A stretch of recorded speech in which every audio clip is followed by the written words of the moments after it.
पाकिस्तान में सड़क कितनी चौड़ी है ये कौन डिसाइड करता है? पंक्चर वाले भाई का बनाया हुआ ये टायर्स का टावर, अब इसके पीछे का रोड इनकी दुकान है। आम के ठेले वाले ये भाई, क्योंकि आम तो सड़क के बीच में ही बिकता है ना। फर्नीचर शॉप का ये डिस्प्ले, क्योंकि जब तक ये आइटम किसी का रास्ता नहीं रोकेगा बिकेगा कैसे। झूले वाले भाई का ये झूला, फन ऑन द रोड। आगा सिगरेट शॉप का ये क्यूट सा स्टॉल, हिम्मत है तो पास कर वरना बर्दाश्त कर। लोकल ठेकेदार की ये officially approved illegal parking. 12x6 का आपका और मेरा रोड स्पेस 30-30 रुपए में बेचते हैं ये।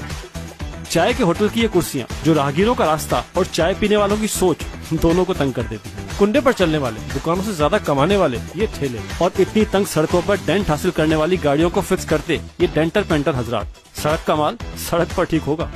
और आखिर में हर वो शख्स जो कानून तोड़कर पूछने वाले का हाथ मरोड़कर अपना कारोबार चलाने को अपना हक समझता है। पाकिस्तान में हुकूमत वाकई अवाम के हाथों में है, एटलीस्ट उनके जो इसे तोड़ने की हिम्मत रखते हैं।